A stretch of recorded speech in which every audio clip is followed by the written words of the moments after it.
जेव्हा तुम्ही कॉम्पिटिशनच्या ऐवजी कॉन्ट्रिब्युशनवरती फोकस करता तेव्हाच लाईफमध्ये तुम्ही सेलिब्रेशन करू शकतात. आणि आत्ता जो काळ आहे याच्यामध्ये कॉम्पिटिशन किती आहे, किती विद्यार्थी या स्पर्धेत आहेत आणि याच्यामध्ये माझा निभाव लागणार का याचा विचार करत बसण्यापेक्षा मी खरंच या स्पर्धेत टिकून राहण्यासाठी किंवा याच्यामध्ये अव्वल येण्यासाठी कॉन्ट्रिब्यूट करत आहे का, माझं कॉन्ट्रिब्युशन किती आहे हा विचार करण्याची वेळ आहे. आणि त्याच्याशीच संबंधित हा एक व्हिडिओ.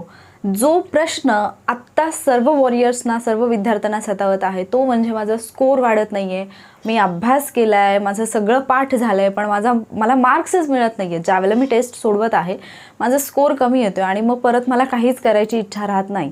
तर अशाच एका समस्येतून जर तुम्ही जात असाल तर हा व्हिडिओ तुमच्यासाठी.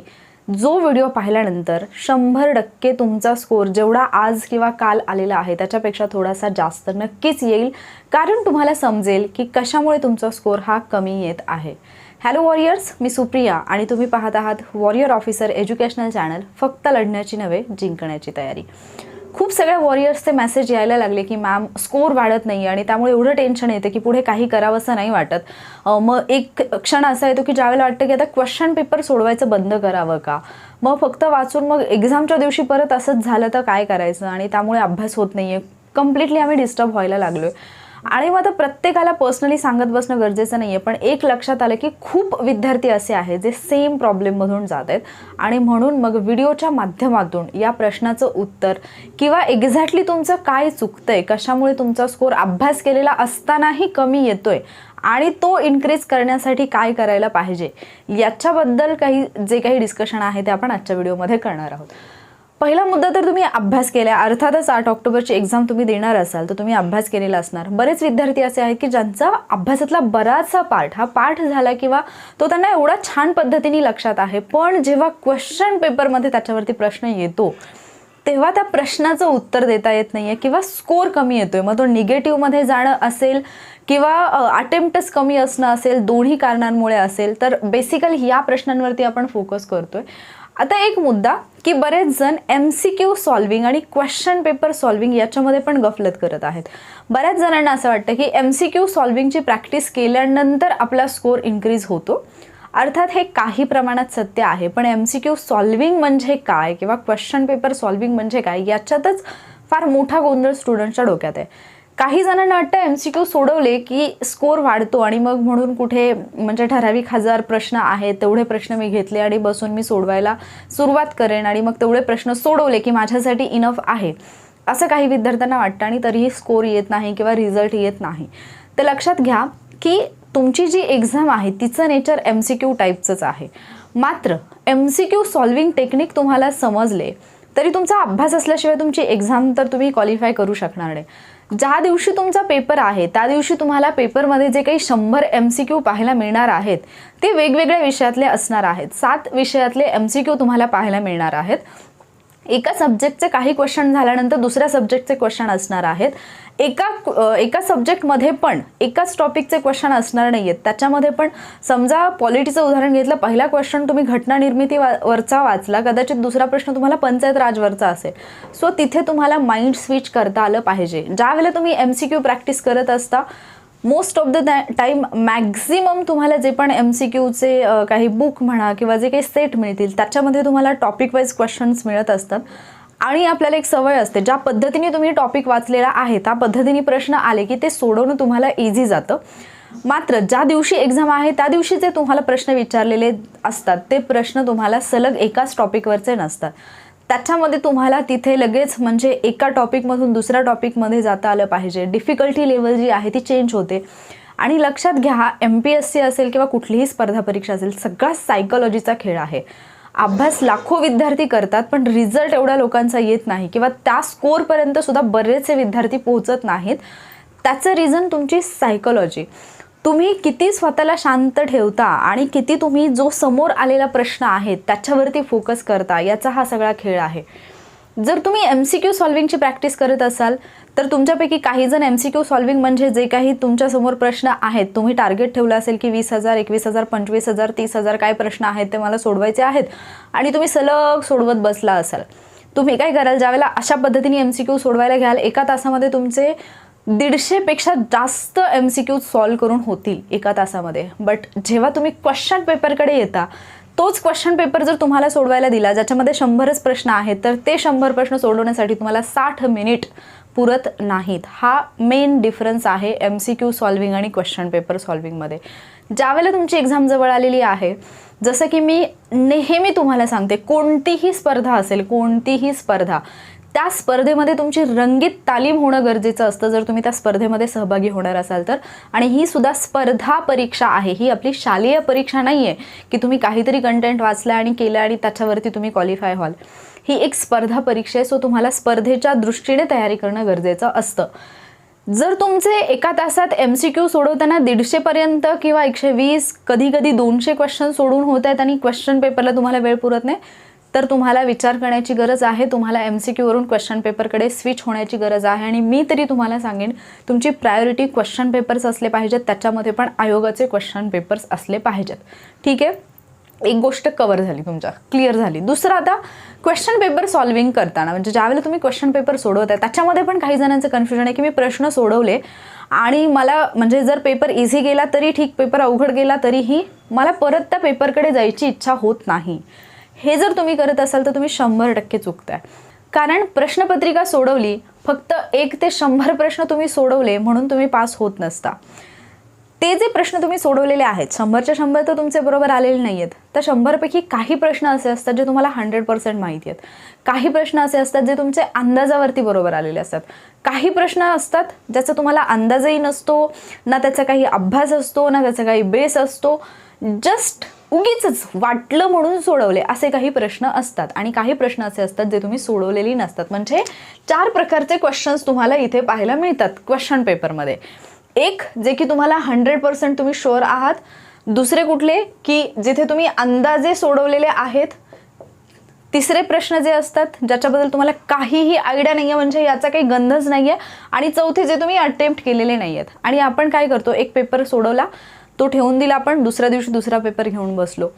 यानी तुमची प्रगती काय होते, म्हणजे जर तुम्ही 10 दिवस सलग 10 क्वेश्चन पेपर सोडवताय, याच्यातून तुमची इम्प्रूव्हमेंट काय होते? काही नाही, मी रोज उठत आहे, 1 तास बसत आहे, फक्त मला 1 तास बसायची सवय लागते आणि 1 तास रिडिंगची सवय लागते. फार फार तर क्वेश्चन रिडिंगचं माझं स्पीड वाढतं, याच्या व्यतिरिक्त दुसरं काही होत नाही. ना तुमचा अटेम्प्ट सुधारतोय, ना तुमची ॲक्युरसी सुधारते, ना काही नवीन तुम्हाला पाहायला मिळते. या पद्धतीने क्वेश्चन पेपर सोडवू नका.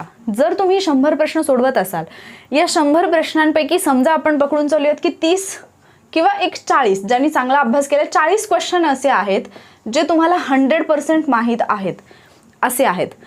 त्याच्यानंतर तुम्ही आणखी काही अटेम्प्ट केलेले आहेत. समजा वरचे 25 ते 30 क्वेश्चन जे आहेत ते तुम्ही असे अटेम्प्ट केलेत की जो तुम्ही अंदाज लावलेला आहे, अंदाजे बरोबर आलेले आहेत तुमचे.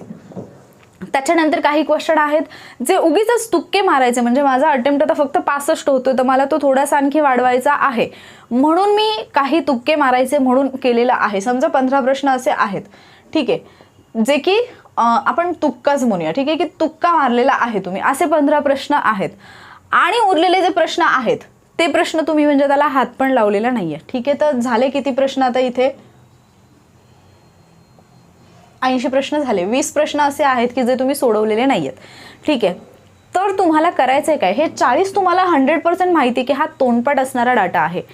हे जे काही तुम्ही वरचे सोडवलेले आहेत 40 प्रश्न, 25 आणि 15, या प्रश्नांमध्ये मे बी म्हणजे असे काही प्रश्न असतील ज्याची तुम्हाला थोडीफार आयडिया आहे. काही प्रश्न असे असतील की नाही, म्हणजे ते तुमचं असंच लॉजिक लागलेलं आहे. काही प्रश्न असे असतील की जिथे तुमचं लॉजिक बिलकुल करेक्ट नाही लागलं आणि तुमचं चुकलंय.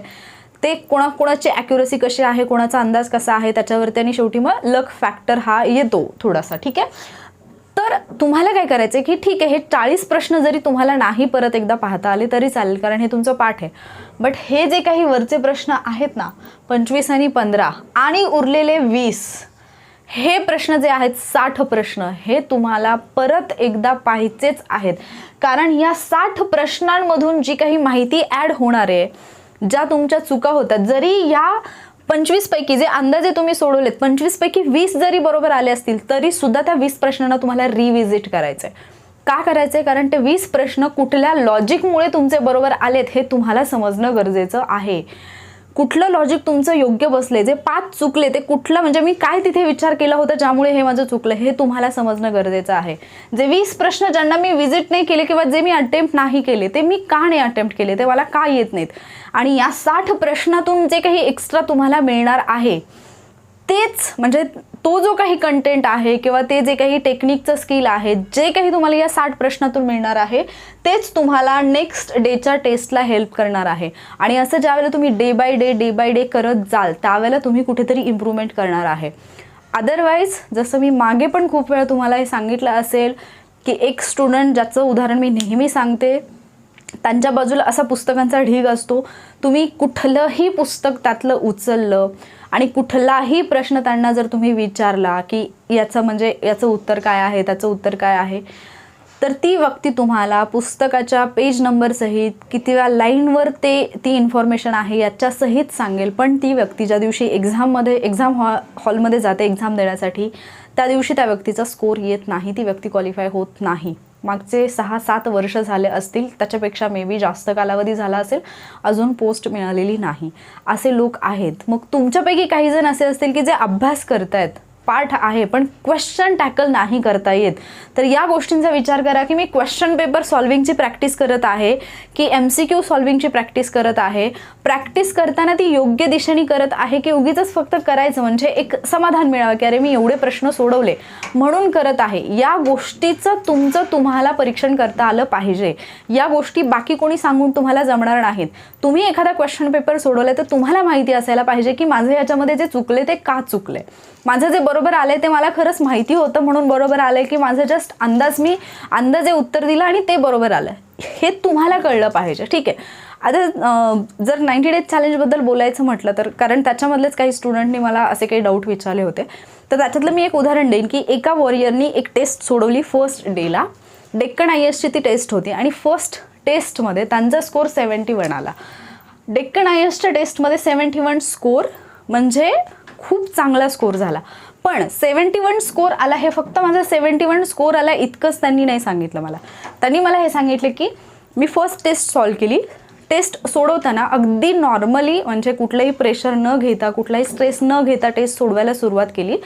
आणि एक गोष्ट लक्षात आली की खूप छोट्या मिस्टेक किंवा म्हणजे जे हे असतात, सेंटेन्स असतात, क्वेश्चन असतात, त्याच्यामध्ये खूप छोट्या गोष्टी ज्या आहेत त्याच्यामध्ये त्यांनी चेंजेस केलेले आहेत. आणि ते जर काळजीपूर्वक वाचलं तर बरोबर म्हणजे प्रश्नाचं उत्तर बरोबर येण्याचे चान्सेस होते. आणि ते मला बरोबर फाइंड आउट करता आलं की नक्की इथे काय चुकीचं आहे या विधानामध्ये, आणि त्यामुळे माझा स्कोर असा आलेला आहे असं मला त्यांनी पाठवलं. मग त्याच्यानंतर मी त्यांना सांगण्यापूर्वीच त्यांनी मला हे सांगितलं की मला फक्त हे कन्सिस्टंटली ठेवायचं आहे, माझा स्कोर कमी नाही आला पाहिजे. ठीक आहे. त्याच्यानंतर दुसरी टेस्ट, तिसरी टेस्ट झाली, थोडाफार स्कोर इकडे तिकडे झाला पण एवढा जास्त फरक नाही पडला. पण त्याच्यानंतर एक स्टेज आली की ज्याच्यानंतर स्कोर जो आहे तो खाली यायला लागला. काय यायला लागला? त्याचं रिझन हे होतं की त्यांना बाकी लोकांचा जास्त विचार यायला लागला की म्हणजे मी डिस्कशन करत आहे किंवा मी जे काही मेथड फॉलो करतोय तर त्याच्यावरती मला कोणी हसतंय का काय, आणि एक प्रेशर पण बिल्ड होतं आपणे आप. म्हणजे ज्यावेळेला तुम्ही काहीतरी चांगलं करता तर त्यावेळेला तुमच्यावरती जबाबदारी पण वाढत असते.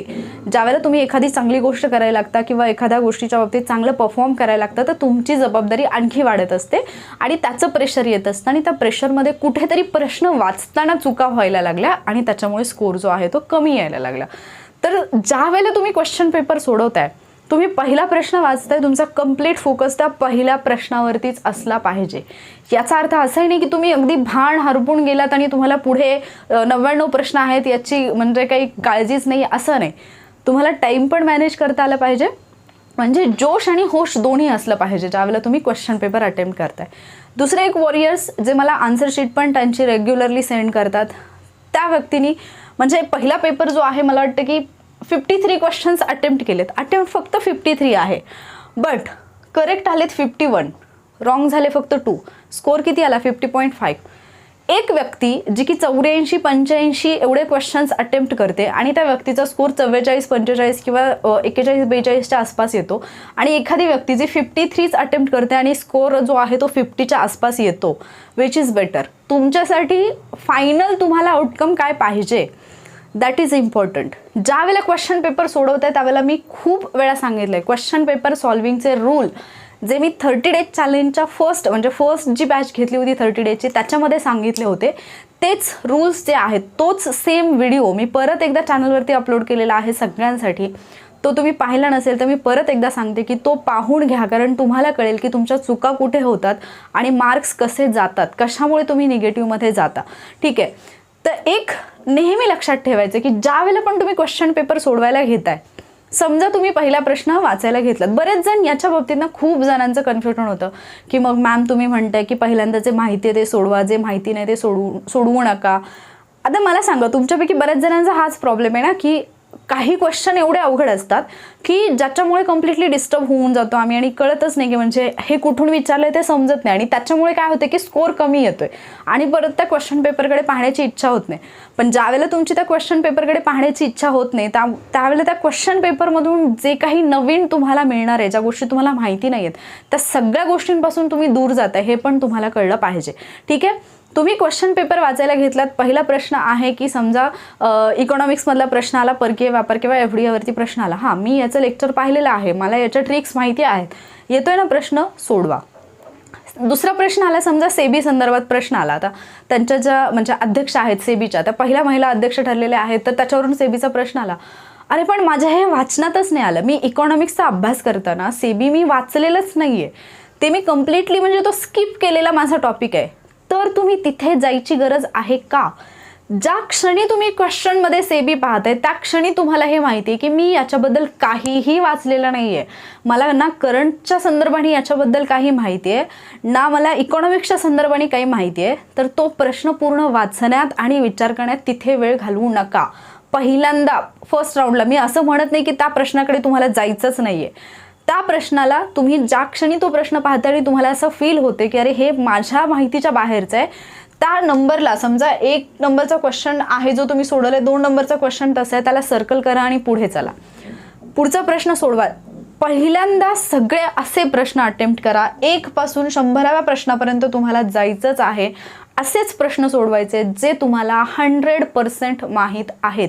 पहिला प्रश्न सोडवला, मला माहिती आहे, चला. दुसरा प्रश्न नाही माहिती, सोडून दिला. तिसरा प्रश्न वाचायला लागले, वाचता वाचता लक्षात आले की अरे म्हणजे हे मला माहिती आहे पण मला विचार करावा लागतोय. जर तुम्हाला असं वाटत असेल की माझं काही सेकंदामध्ये याचा विचार करून होईल तर तो प्रश्न कंटिन्यू करा, अदरवाईज त्याला पण सर्कल करा, काही तुम्हाला करायचं करा आणि पुढच्या प्रश्नाकडे जा. पण 1 ते 100 मधले असे प्रश्न पहिल्यांदा सोडून घ्या जे तुम्हाला 100% माहिती आहेत. आणि असे प्रश्न 1 ते 100 प्रश्नांमध्ये कमीत कमी 45 तरी असले पाहिजेत. कमीत कमी जेवढा तुम्ही अभ्यास केलाय त्या अभ्यासाच्या धर्तीवरती कमीत कमी 45 क्वेश्चन्स तुम्हाला असे सापडतीलच क्वेश्चन पेपरमध्ये, जे तुम्ही अभ्यास केलेले तुमचे परफेक्ट असणारे टॉपिक त्याच्यामधूनच आलेले आहेत. हे 45 पहिल्यांदा सिक्युअर करण्याचा प्रयत्न करा. देन अशा क्वेश्चन्सकडे या जिथे तुम्हाला असं वाटत होते की मला इथे विचार करावा लागतोय किंवा हा थोडासा लेंदी क्वेश्चन आहे आणि इथे मग विचार केला तर माझं उत्तर येईल किंवा मला एलिमिनेशन मेथड वापरता येईल, तर त्यावेळेला त्या प्रश्नांकडे या आणि ते प्रश्न सोडवा. ते प्रश्न तुमचे किती असायला पाहिजे? कमीत कमी 20 ते 25 प्रश्न तुमचे तसे असायला पाहिजेत. आणि मग याच्यामधून जर तुमचे 2-3 चुकले तर ते माफ आहेत, त्याचा काही इश्यू नाही, तेवढे चुकले तरी चालू शकतं. ठीक आहे. आणि मग शेवटी जर तुम्हाला वाटलं की अरे नाही म्हणजे पेपर त्या तुलनेने इझी आहे पण माझा अटेम्प्ट जास्त नाही आहे आणि काही क्वेश्चन्स असे आहेत जे मी थोडा अजून विचार केला, थोडा अजून लॉजिक लावलं तर ते बरोबर येण्याचे चान्सेस आहेत, तर सोडवा. पण तरीही मी सांगते, ज्या क्वेश्चनबद्दल किंवा ज्या कंटेंटबद्दल तुम्हाला कसलाही गंध नाही आहे, जे तुम्ही बिलकुल वाचले नाही आहे, फॉर एक्झाम्पल तुम्ही पॉलिटी घेतलं, पॉलिटीमध्ये तुम्ही पंचायत राजला तुम्ही ठरवलंय सुरुवातीपासून की मला याच्याबद्दल वाचायचं नाही आहे, तुम्ही ते सोडूनच दिलेलं असेल आणि त्याच्याबद्दलचा प्रश्न आलेला आहे, त्याच्यातला पण जर कॉमन सेन्सचा प्रश्न असेल जो PYQ मधून झालेला आहे त्याच्या आधारावरती आला असेल तर ठीक आहे, पण जो कंटेंट PYQ मध्ये पण कधीच नाही झाला आणि सडनली तो प्रश्न आलेला आहे, तर अशा प्रश्नाच्या बाबतीत कटाक्षाने तो प्रश्न तुम्ही स्किप करा, तो सोडवण्याच्या भानगडीत पडू नका. तुम्हाला 100 पैकी 100 मार्क्स घ्यायचे नाहीत. नेहमी डोक्यात ठेवा, क्वेश्चन पेपर सोडवत असताना सुद्धा ज्यावेळेला तुम्ही प्रॅक्टिस करताय आणि ज्या दिवशी एक्झाम देणार आहे त्या दिवशी सुद्धा या गोष्टी डोक्यात ठेवा की तुम्हाला 100 पैकी 100 मार्क्स घ्यायचे नाहीत. आणि असंही डोक्यात ठेवून जाऊ नका की मला फक्त 45 घ्यायचे आहेत, मला फक्त 50s घ्यायचे आहेत, मग मला फक्त 38 घ्यायचे आहेत, मग फिमेलचं मेरिट कमी लागतं मला फक्त, अशी कुठलीही लिमिट डोक्यामध्ये सेट करून ठेवू नका. मॅक्झिमम जो आकडा असेल 60, 55, 65 तो चालेल. 58+ मी म्हणेन, ठीक आहे, जनरली तो ठीक आहे तुमच्या डोक्यात, पण कमीत कमी एवढे पडले पाहिजेत हे असलं डोक्यात ठेवून पेपर सोडवू नका. कारण त्याच्यामुळे जरी तुम्हाला येत असलं तरी तुम्ही तो प्रश्न सोडवत नाही. दुसरा मुद्दा जे मी सांगितलं की सुरुवातीला जे प्रश्न तुम्हाला येत आहेत ते सोडवा. का? कारण ज्यावेळेला तुम्ही असे प्रश्न सोडवायला, समजा तुम्ही पहिला प्रश्न सोडवला, दुसऱ्या प्रश्नाकडे आला, अगेन आपण उदाहरण जे घेतलं सेबीचा प्रश्न आहे, तुम्ही याच्याबद्दल काही वाचलं नाही आणि तुम्हाला वाटलं की नाही अरे यार अटेम्प्ट करून पाहावा, तुम्ही तो प्रश्न वाचायला लागलात, तुम्हाला कुठेतरी आतमध्ये टेन्शन येतं, अरे पेपर अवघड आहे, हे मला माहिती नाही, मला न माहीत असलेलं पेपरमध्ये आलंय. याचा परिणाम तिसऱ्या प्रश्नावरती होतो. ज्यावेळेला तिसरा प्रश्न वाचायचा असतो तुम्ही तेवढे काम नाही राहू शकत, तुम्ही तेवढे शांत नाही राहू शकत, तुम्ही तेवढं फोकसनी तो क्वेश्चन नाही अटेम्प्ट करू शकत आणि म्हणून मग जे तुम्हाला येतंय ते पण तुम्ही चुकवून येता. आत्ता टेस्ट सोडवताना जर तुमचा स्कोर कमी येत असेल तर त्याच्यातून फाइंड आउट करा की असे किती प्रश्न आहेत जे मला माहिती आहे, जे मी वाचलेलं आहे पण तरीही माझं चुकतंय.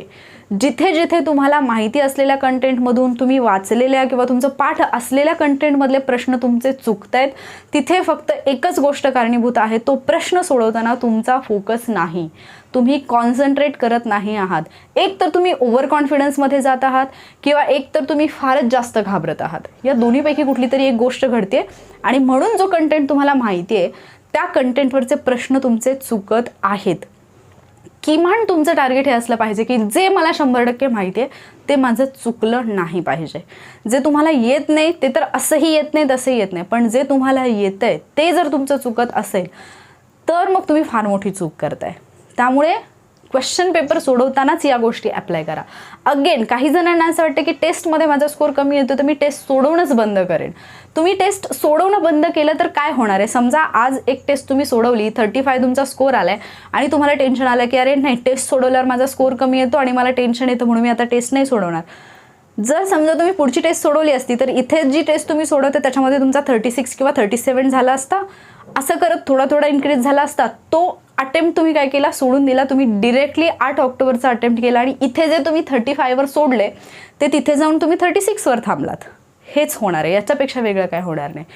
त्यामुळे क्वेश्चन पेपरकडे पाहण्याचा अप्रोच तुमचा वेगळा असला पाहिजे. क्वेश्चन पेपरचा स्कोर हा तुम्ही टेन्शन घेण्यासाठी नसतो. याचा अर्थ असाही नाही की त्याचा म्हणजे अजिबातच विचार करू नका. तुम्ही 100% त्याचा विचार करा, पण त्याच्यातून तुम्हाला काय शिकायचं आहे, का चुकतंय हे जोपर्यंत कळत नाही तोपर्यंत काय बरोबर आहे हे तुम्हाला कळणार नाही. त्यामुळे मेन चुकतंय का हे फाइंड आउट करा. आणि हे चुकण्याची कारणं प्रत्येकाची वेगवेगळी असतात. असं नाही की त्याचं कॉमन एकच कारण असेल. कॉमन एक कारण सगळ्यांमध्ये असतं, ते म्हणजे प्रश्न नीट न वाचणे. आणि मॅक्झिमम प्रश्न म्हणजे जर तुमचे 20 किंवा 25 प्रश्न चुकत असतील तर त्याच्यामधले समजा जर तुमचे 20 चुकत असतील ना तर 17 ते 18 प्रश्न असे असतात जे तुम्ही नीट न वाचल्यामुळे चुकलेले असतात. म्हणजे जे तुम्हाला माहिती आहे, ज्या कंटेंटची तुम्हाला आयडिया आहे आणि तरीही चुकलं आहे. त्यामुळे सगळ्यात पहिला फोकस प्रश्न काय विचारलेला आहे प्रश्नामध्ये, त्याच्यामध्ये असणारे छोटे छोटे वर्ड्स, नेहमी, केवळ, फक्त, च हे जे सगळे शब्द असतात ते जर तिथे वापरले असतील किंवा एखादा म्हणजे करंट अफेअरमधला प्रश्न आहे, एखादी घटना घडल्यानंतर किंवा एखादा ठराविक शहराला कशाचा तरी दर्जा मिळाल्यानंतर पहिले शहर, दुसरे शहर किंवा कधी कधी आयोगाला सवय आहे की पहिल्या शहराची सगळी माहिती दिलेली असेल, दुसरं विचारलेलं असेल तर ते प्रश्न काळजीपूर्वक वाचणं हे गरजेचं असतं. डेट्स विचारल्यानंतर मंथ बरोबर दिलेला आहे का हे तुम्ही चेक करणं फार गरजेचं असतं. मॅक्झिमम निगेटिव्हमध्ये मार्क्स जाण्याचं कारण हेच असतं की तुम्ही प्रश्न व्यवस्थित वाचले नाही आहेत आणि तुम्ही अभ्यास न केल्यामुळे तुमचा स्कोर येत नसेल तर तो तसाही येणार नाही आहे. पण तुम्हाला फोकस काय करायचं आहे इथून पुढे? आता तुमची एक्झाम जवळ आली आहे. मग जर तुम्ही हा विचार करत असाल की मी क्वेश्चन पेपर सोडवल्यावर कमी स्कोर येतोय म्हणून मी क्वेश्चन पेपर नाही सोडवणार आणि मी परत वाचत बसणार, तर तुम्ही जे पाठीमागे करत आलाय तेच तुम्ही इथून पुढे करत बसणार आहे. तुम्ही फक्त रीडिंग करणार, 8 ऑक्टोबरला पेपरला जाणार आणि इथे जो तुमचा टेस्टला स्कोर कमी येतोय तो तिथे तुमचा कमी येणार. मग तुम्हाला फोकस कशावरती करायचे की डे बाय डे तुमचं म्हणजे प्रोग्रेस कशी होईल. ठीक आहे, एका टेस्टमध्ये मला अगदी 20च मार्क पडलेत, फक्त मला 20 मार्क पडलेत, पण जे 80 प्रश्न बाकीचे उरलेले आहेत त्याच्यातून जी काही मला माहिती मिळते त्याच्यातून पुढच्या टेस्टमधले माझे काही क्वेश्चन सुटू शकतात. ती माहिती कदाचित मला 8 तारखेच्या पेपरला उपयोगी येऊ शकते, हा विचार करून त्या अप्रोचने पेपरकडे पहा. समजा या पेपरमध्ये जे मला 20 मार्क पडलेत त्याच्यामधले वरचे जे माझे 5 ते 10 मार्क्स गेलेत ते केवळ एका सिली मिस्टेकमुळे गेलेत. प्रयत्न करा ना की पुढच्या पेपरला ती सिली मिस्टेक जी आहे ती रिपीट नाही होणार. हे सगळं तुमच्या हातात आहे, फक्त तुम्हाला जाणीव करून देण्याची गरज आहे म्हणून हे सांगते. बरं, एवढा मोठा व्हिडिओ किंवा हे सगळं तुम्हाला सांगायचं कारण का, याच्यातली मी एकच गोष्ट जर तुम्हाला सांगितली तर ते समजत नाही. बऱ्याच जणांच्या नाही घुसत डोक्यात की अरे हे असं नाही, असं करा. मग ते का, कशासाठी, असं केलं तर काय होईल, नाही केलं तर काय होईल. त्यामुळे हे सगळं मी इथेच का सांगते तुम्हाला की याच्यानंतर तुमच्या डोक्यामध्ये कुठला किंतु परंतु असू नये की मग हे नाही केलं तर काय होईल, नाही केलं तर काय होईल. जे तुमचा आज स्कोर कमी येतोय उद्याच्या टेस्टला थोडाफार वाढायचा आहे, तो डिरेक्टली 8 तारखेला थोडासा वाढेल. पण जर तुम्ही डे बाय डे प्रयत्न करत गेलात तर 8 तारखेला तो स्कोर हाय जो होत चाललाय तो होईल. एखाद्या टेस्टमध्ये चांगला येतो, एखाद्या टेस्टमध्ये कमी येतो. काही वेळेला टेस्टचं पण म्हणजे टेस्टची डिफिकल्टी लेवल पण तशी असू शकते. काही वेळेला तुमचे मूड पण असतात. म्हणजे काही लोकांनी म्हणजे मध्ये जे डिस्कशन चालू होतं 90 डेजवरती की सुरुवातीला एवढं GS अवघड गेलं की मॅथ्स रिझनिंग सोडवायची इच्छाच नाही झाली, तर हे होऊ शकतं. पण याच्यावरतीच तुम्हाला आत्ता कंट्रोल करायचं आहे ना. समजा तुम्ही आयोगाच्या पेपरला गेलात आणि तिथे गेल्यानंतर तुम्हाला कुठल्या तरी ठराविक एका सब्जेक्टचे क्वेश्चन फार अवघड वाटले म्हणून तुमचा मूडच नाही झाला मॅथ्स रिझनिंग सोडवायचा, पण मॅथ्स रिझनिंग इझी असेल तर हा विचार करा. त्यामुळे तुमच्यासमोर कसाही पेपर आला, कुठल्याही फॉर्मॅटमध्ये आला, त्याची प्रश्नरचना कशीही असेल तरी लक्षात ठेवा जेवढे पास होण्यासाठी आवश्यक मार्क्स असतात तेवढ्या मार्क्सचे क्वेश्चन्स हे तुमच्या अभ्यासातलेच असतात. आपण ॲनालिसिस करताना सुद्धा किंवा उदाहरणं देताना सुद्धा पाहतो की लोक अशी उदाहरणं घेऊन येतात ज्या प्रश्नांचा संदर्भ तुम्हाला माहिती नसतो किंवा जे कम्प्लिटली न्यू असतात आणि ज्याच्यामुळे आपले मार्क्स गेलेले असतात. पण असे प्रश्न असतात तेवढे जेवढे की तुम्हाला क्वालिफाय होण्यासाठी मार्क्स आवश्यक आहेत तेवढे प्रश्न तुम्हाला त्या पेपरमध्ये असे सापडतात ज्यांचा अभ्यास तुम्ही केलेला आहे, जे तुमच्या रेफरन्सेसमधून आलेले आहेत आणि त्याच्यावरती फोकस करायचं आहे. 100 पैकी 100 प्रश्नांची बरोबर उत्तरं द्यायला तुम्ही तज्ज्ञ नाही आहात आणि कुणी असं म्हणजे नाहीच आहे की जे 100 पैकी 100 प्रश्नांची उत्तरं बरोबर देईल आणि तो आपला अट्टहासही नाही असला पाहिजे. तुमचा फोकस काय पाहिजे, 100 पैकी माझ्या मॅक्झिमम बरोबर आले पाहिजेत. आणि हे फक्त पेपरच्या दिवशी नाही तर हे तुम्हाला आत्तापासून करता आलं पाहिजे की माझे मॅक्झिमम बरोबर कसे येतील. आन्सर शीट जी तुम्ही आत्ता प्रॅक्टिससाठी यूज करताय त्याच्यावरती एक गोष्ट करू शकता तुम्ही की चला मी 1 ते 10 क्वेश्चन सोडवलेले आहेत, तर या 10 क्वेश्चन्सपैकी जे काही मी क्वेश्चन सोडवलेले आहेत, पहिला मला माहिती होतं, दुसरा माहिती होता, तिसरा माहिती होता, चौथ्या क्वेश्चनला मला थोडं कुठेतरी वाटलं की नाही म्हणजे इथे 50-50 असू शकतं, पण मी इथे अंदाजे लावलंय. तर इथे तुम्ही आन्सर शीटवरती हे करून ठेवा, मार्क करून ठेवा, स्टार करा किंवा काही पण, किंवा सरळ क्वेश्चन पेपरवरती करा. आन्सर शीटवरती नको, तुम्ही फायनल डेला पण आन्सर शीटवरती खुणा करत बसाल. तर सरळ क्वेश्चन पेपरवरती स्टार करून ठेवा की इथे ते, किंवा जे रफ वर्कचं पेपर आहे ना त्याच्यावरती लिहून ठेवा. हे कशासाठी करा प्रॅक्टिसच्या वेळेला, कारण तुम्हाला कळेल की अरे मला इथे असं वाटलं होतं. म्हणजे 4चं उत्तर 50-50 मध्ये समजा 2 आणि 4 मध्ये तुम्ही कन्फ्यूज आहात आणि तुम्ही 2 लिहिले, तर बाजूला कुठेतरी 4 नंबरचं ऑप्शन लिहून ठेवा. तुम्हाला कळेल नंतर की मी 2 साठी जे लॉजिक लावलं ते करेक्ट होतं का 4 साठी जे लावलं ते करेक्ट होतं. आणि याच्यातूनच तुमचं लॉजिक जे आहे ते डेव्हलप होणार आहे. लॉजिक ही गोष्ट अशी नाही आहे की तुम्ही 1-2 व्हिडिओ पाहिला आणि झालं तुम्ही त्याच्यामध्ये एक्सपर्ट झाला, असं नाही. आणि जरुरी नाही की तुमचा एखाद्या टेस्टला अगदी 65 पर्यंत स्कोर येतो तर दुसऱ्या टेस्टला पण तेवढाच आला पाहिजे. तो कमी जास्त होत राहणार. एखाद्या टेस्टला खूप चांगलं येईल, एखाद्या टेस्टला कमी येईल, पण त्या टेस्टमधून तुम्ही काय शिकताय आणि ज्या चुका झाल्या त्या पुढे रिपीट करत नाही ना, दॅट इज मोस्ट इम्पॉर्टंट. आणि त्याच्यावरतीच तुम्हाला फोकस करायचा आहे. काहीही करा, फक्त झालेल्या चुका परत रिपीट होऊ नयेत याची काळजी घ्या. आणि त्या रिपीट होऊ नये यासाठी तुम्हाला आधी कळलं पाहिजे की तुमच्या चुका काय होत आहेत. आणि तुमच्या चुका तुम्हाला समजण्यासाठी आधी तुम्हाला क्वेश्चन पेपर सोडवावा लागेल. फक्त सोडवून फायद्याचं नाही, तर त्याचं ॲनालिसिस करावं लागेल आणि स्वतःचं तुम्हाला आत्मपरीक्षण करावं लागेल की खरंच माझं हे का चुकत आहे. येते लक्षात. तर हे सगळं म्हणजे जो काही प्रॉब्लेम आता सगळ्यांचं चालू आहे की सगळा अभ्यास झाला पण मार्क्स कमी येत आहेत. जो कोणी व्यक्ती क्वेश्चन पेपर सेट करत आहे त्याची मानसिकता काय असणार आहे, तुमच्या सायकोलॉजीशी खेळायचं आहे त्यांना. तुम्ही कुठे फसू शकता हे समोरच्या व्यक्तीला 100% माहिती असतं आणि म्हणून त्या व्यक्तीने तसा ट्रॅप टाकलेला असतो. तुमची प्रायोरिटी काय असायला पाहिजे, मला त्या ट्रॅपमध्ये अडकायचं नाही हे तुम्हाला कळलं पाहिजे. तुम्ही क्वेश्चन पेपर सेट करणाऱ्यांनी काय केलं किंवा मग हे असं झालं तर तसं झालं तर हे सगळं करा, पण कधी करा, एक्झाम झाल्यानंतर करा किंवा इव्हन टेस्ट सोडवताना पण टेस्ट सोडवून झाल्यानंतर जे काही तुम्ही ॲनालिसिस करणार आहे त्याच्यामध्ये ते करत बसा. पण ज्या वेळेला तुम्ही क्वेश्चन पेपर सोडवताय तो जो 1 तास आहे त्याचे 60 मिनिट आहेत, कंप्लीट फोकस एका वेळेला एका प्रश्नावरतीच असला पाहिजे. आणि ज्या वेळेला कंप्लीट फोकसनी तुम्ही ती गोष्ट कराल त्यावेळेला 100% तिथे तुमची ॲक्युरसी तुम्हाला वाढलेली दिसेल. प्रत्येक क्वेश्चन पेपर नंतर तुमचा अटेम्प्ट किती आहे, त्याच्यापैकी करेक्ट किती आले, रॉंग किती झाले, निगेटिव्हमध्ये किती गेले आणि तुमचा टोटल स्कोअर किती आला हे तुमच्याकडे प्रत्येक टेस्ट नंतर लिहिलेलं असलं पाहिजे. आणि नेहमी चेक करत राहा की हा जो कॉलम आहे तो तुमचा वाढला पाहिजे आणि हा जो आहे तो कमी झाला पाहिजे. ज्या दिवशी तुम्ही हे अचीव करताय असं वाटलं त्या दिवशी तुम्ही सक्सेसच्या दिशेने योग्यपणे चाललाय. पण जर तुमची ॲक्युरसी कमी होत असेल आणि रॉंग क्वेश्चन्स जे आहेत त्याचं प्रमाण जर तुमचं वाढत असेल तर मग निश्चितपणे तुम्हाला विचार करायची गरज आहे. जो कंटेंट 100% माहिती आहे त्याच्यावरचे क्वेश्चन स्किप करू नका. जो कंटेंट माहिती नाही आहे तो टेस्ट सिरीजच्या माध्यमातून माहीत करून घेण्याचा प्रयत्न करा. ठीक आहे, तर हे तुमच्या डाऊटचं उत्तर होतं. गोष्ट छोटीशी होती पण सांगण्यासाठी सगळं काही तुम्हाला जे आहे ते तेवढं जर व्यवस्थितपणे प्रॉपरली तुम्हाला समजलं तर तुम्ही त्या गोष्टी बिलीव्ह करता आणि त्याच्यावरती पुढे चालता. अदरवाईज खूप सगळे लोक असे असतात ज्यांनी सुरुवात खूप चांगल्या पद्धतीने केलेली असते, मध्ये एका स्टेजला येतात, सगळं काही व्यवस्थित असतं आणि देन त्यांना असं वाटायला लागतं की नाही यार, म्हणजे आत्ताचा हा जो काळ असतो ना, म्हणजे मी काल 90 डेजमध्ये डिस्कशनमध्ये पण मुलांना सांगितलं, इथून पुढचा जो कालावधी आहे ना 8 तारखेपर्यंतचा, खूप सावध राहायचं आहे, खूप. कारण एवढे सगळे डिस्ट्रॅक्शन्स येणार आहेत. मग ते व्हिडिओच्या माध्यमातून असतील, कोणाच्या इन्स्ट्रक्शन्स असतील, कोणाच्या काही गप्पा असतील, काही अफवा असतील, प्रत्येक गोष्ट तुम्ही जे काही करत आहात त्याच्यापासून डिस्ट्रॅक्ट करण्याचा प्रयत्न करणार आहे.